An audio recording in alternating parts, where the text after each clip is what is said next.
রাধে রাধে বন্ধুরা, আমি আজকে একটু আলুর দম বানাবো। এখানে কড়াইয়ে তেল গরম হয়ে গেছে, একটু লবঙ্গ আর এলাচ দিয়ে দিলাম। এবার আমি ধুয়ে রাখা আলুগুলোকে ভালো করে দিয়ে দেবো।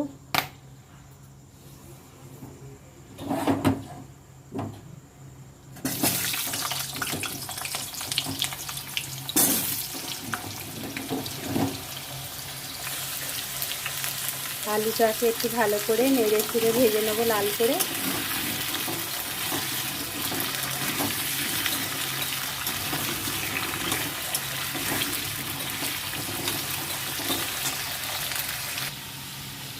বন্ধুরা, আলু ভাজা হয়ে গেছে, একটু লাল লাল করেছি।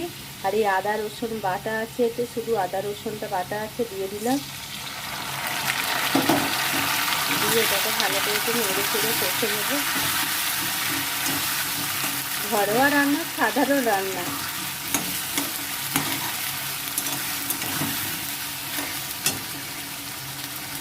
এবার একটু লঙ্কা গুঁড়ো দিয়ে দেবো।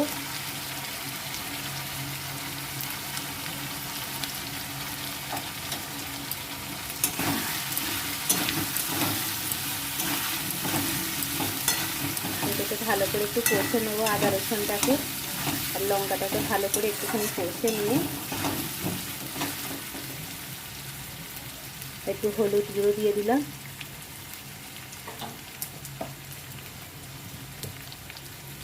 একটু লবণও দিয়ে দিলাম পরিমাণ মতো।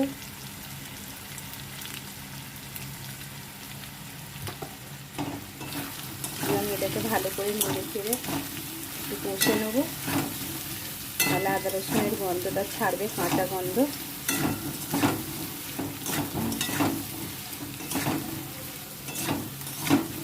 ভালোই কষা হয়ে গেছে বন্ধুরা, দেখুন তেল ছেড়ে দিয়েছে মশলার গা থেকে, বুঝতে পারছেন।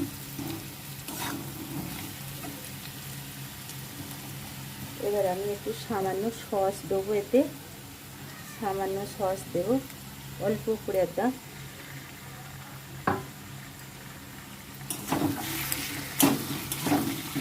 সসটা দিয়ে ভালো করে নেড়ে ছেড়ে নেব।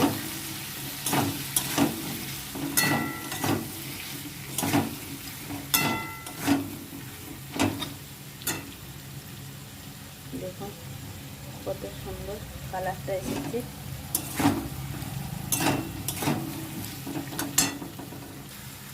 এবারে আমি বেটে রাখা এই কাজু আর মগজদানা বেটে রেখেছিলাম, এটা দিয়ে দেব।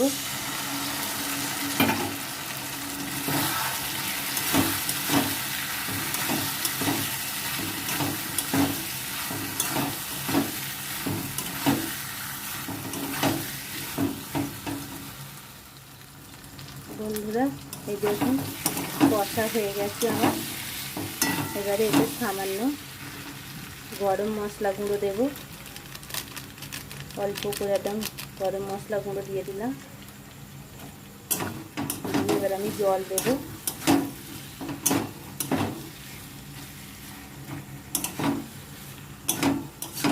পরিমাণ মতো জল দেব, বেশি জল দেব না।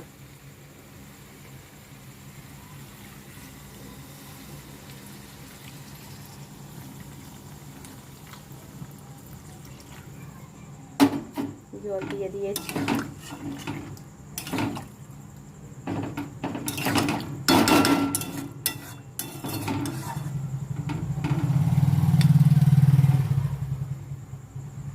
এটা এবারে আমি ফুটে গেলে নামিয়ে নেব। দেখুন বন্ধুরা, আমার এখানে আলুর দম হয়ে গেছে। কাঁচুরি আলুর দমের মতনই করেছি, তা অত কিছু দিয়ে আমি করিনি। সামান্য ঘরোয়া খাবার জন্য সাধারণভাবে করেছি, হালকা করে। দেখুন কত সুন্দর হয়ে গেছে মাখা মাখা। এবার আমি নামিয়ে নেব।